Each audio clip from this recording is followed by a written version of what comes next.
Hey, I'm CARBO brother. I'm Chris Nelson, president of CARBO. Really excited to introduce a new extra power recoil spring for your PC carbine. An excellent choice for suppressors, for shooting heavy grain or plus P ammo. Really phenomenal way to ensure long-lasting lifetime function and reliability for the PC carbine. Really stoked about this. It's a great little internal upgrade. A lot of guys have complained about having some problems with ejection or just some poor cycling operations. This will improve overall cycling operations and reduce that felt recoil. Really great upgrade. Just one of those solid no-brainers. It's going to last a lot longer than your typical factory recoil spring, and it's one of those things that is a wear item, so you do need to replace it eventually anyway. So a common sense choice. Let's get on over tabletop, show you how to put this baby in. Parts and tools needed for this build: the Ruger PC Carbine extra power recoil spring by MCARBO, 1/8 inch punch, 5/32 inch Allen key, flathead screwdriver, blue 242 removable Loctite, and as always guys, make sure you're wearing iPro. Let's take this opportunity together, go ahead and clear firearms, and we're going to lock the bolt back and remove the barrel while we're at it. Let's check the chamber, check the bolt face, check the magazine well. This firearm's clear.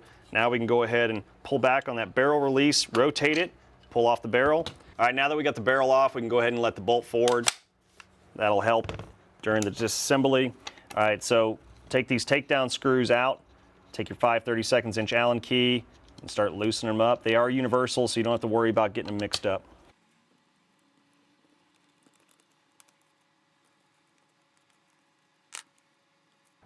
All right, there's the rear takedown screw right there, and here's the front takedown screw. You can see that they are exactly the same. So we can set these aside, push down on your trigger guard. It may be kind of stiff, so just give it a little hit if you need to. All right, separate the stock, set that aside. Now we've got our receiver and trigger assembly here. Take your 1/8 inch punch, and we're going to push out these two takedown pins right here. And that will allow us to pull out the trigger assembly and get access to that receiver. Takedown pins are exactly the same. They're universal as well, so you can set those aside. Don't worry about them getting mixed up. Go ahead and pull out the trigger assembly. We can set that aside for now. Make sure none of these pins fall out on you. Now we've got access to the bolt, receiver, the recoil spring inside here. We can get down to business, but we have to remove the charging handle first. So you'll take your 5/32 inch Allen key and you'll go ahead and back out that screw. It may be pretty tight. It's Loctited in there, so we'll definitely, hear that good snap. We'll definitely put some Loctite on it during reassembly. All right, there's the charging handle right there. It's kind of short and stubby. If you guys want a better charging handle, something a little thicker, extended, maybe a little better texturing and grip. I don't really like this little divot in here. It kind of feels weird. Let me know what you guys think of that. Set our charging handle aside, and now we've got access to everything we need here. At this point, let's go ahead and open up our Ruger PC Carbine extra power recoil spring. What I really love about this spring is that it's going to improve cycling operations, also help reduce some of that felt recoil. It's great for plus P ammo, any kind of heavy loads, like for 9mm, the 124 grain or 147 grain, the comparable 40 caliber heavy grain loads as well. Really great way to get a little bit more functional efficiency out of your firearm. It's going to help keep that bolt closed just a few fractions of a second longer than the factory spring due to this being a little heavier. It's going to make sure that bolt's forward, making it an excellent choice for suppressors, assisting in lowering the pressure in the chamber by keeping that bolt closed forward just a few fractions of a second longer. Just really a great way to help reduce some of that gas blowback in the ejection as well. So really great way to upgrade your PC carbine, longer lasting life and reliability with this recoil spring. Not to mention a lot of people have had some problems with the recoil spring. People have had some problems with it extracting. This is a great solution to help assist with improving those functions. We'll go ahead and just sit down for 1 second. So to remove the bolt, we need to take our flathead screwdriver, put it back here behind this plastic buffer. And if this is something you guys want us to improve upon, we can as well. That's just hard plastic. It'd be nice if there was some kind of rubber there to absorb some of that recoil, that impact. Just help kind of improve the overall function and obviously save the integrity of the parts. So we can pull back on the bolt, make sure that bolt head clears that lug right there, and then we'll compress that buffer as we pull up on this back corner of the bolt. See that? Basically, it just continues to kind of work its way out really nicely as you're pulling up on that buffer, compressing at the same time. It's going to spring right out like that. The idea is to keep it together if we can, so that we can inspect everything and see how it all went together initially. So they came out pretty good. You'll notice these little bolt head retaining pins here. There's 2 of them. So the bolt head's right here. You can see it moving back and forth there. What we'll end up having to do is make sure we compress it so those pins will fit into those notches there. So once we get that recoil spring replaced, we'll go through that. But basically these little pins, they just always tend to fall out as you're removing the bolt. So that was kind of weird how mine was stuck like that. Now don't remove this one here, that's the extractor pin, so it holds the extractor in place on the side here. So now we can go ahead and slide out the buffer, recoil spring, and guide rod in the bolt top here. Just slide right out like so. We'll just set them down for a second. We'll also set down our bolt for a second. So you can see there's your bolt head there. I'm gonna go ahead and get these bolt head pins in place. There's one more down here inside the receiver.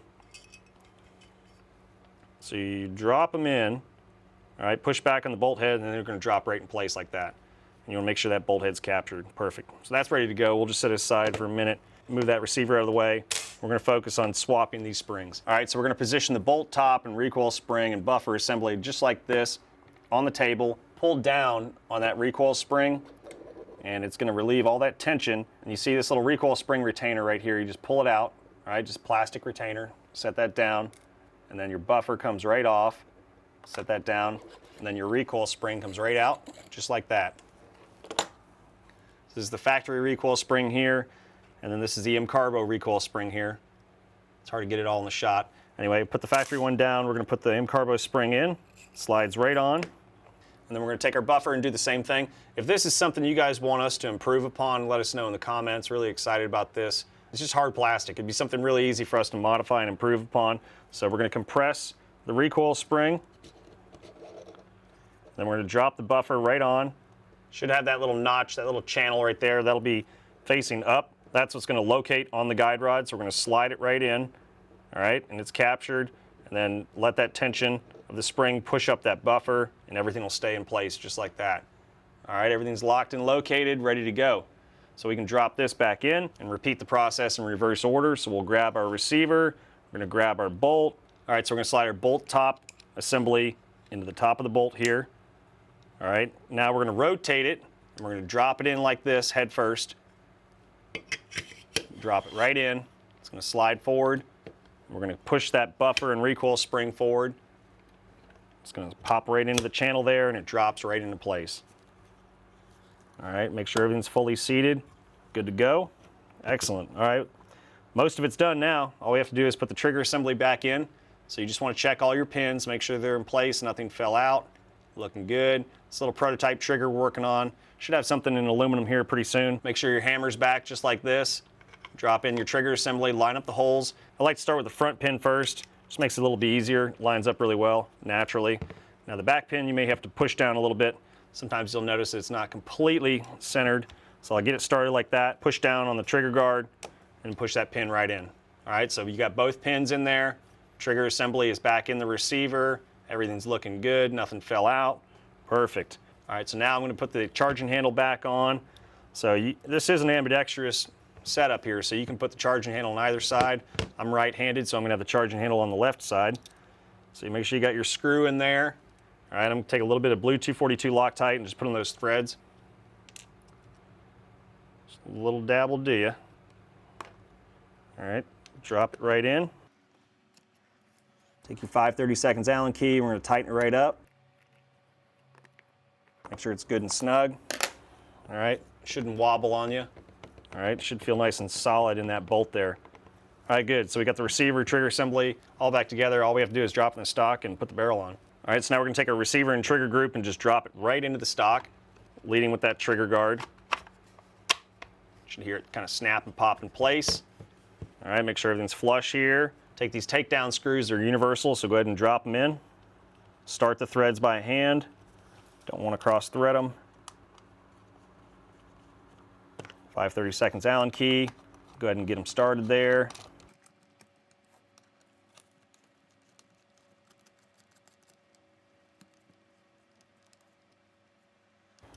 All right, now we can tighten them up. Make sure they're good and snug. Good. All right, so that's good to go. Now we just put the barrel on. All right, now we're gonna insert the barrel, line up this top lug with the top of the receiver until you feel it click in there. All right, and then quarter turn, boom. Good to go, man, we're back together. All right, now we'll just do a quick function check. So go ahead and charge it, place it on safe, pull the trigger, nothing, good. Pull the trigger, nice. Listen for the reset, awesome. Well, there you go, guys. That's how you put in the extra power recoil spring. I hope you guys found it informative and helpful. I'm really looking forward to your feedback on it. It's going to help improve those cycling operations, reduce felt recoil. Excellent choice for suppressors. It's going to reduce some of that gas blowback during ejection. Really great choice all around for any kind of heavy loads or plus P ammo. Works for 40 cal and 9 mil. Thank you, MCARBO brother, for your ideas and your support. As always, happy shooting.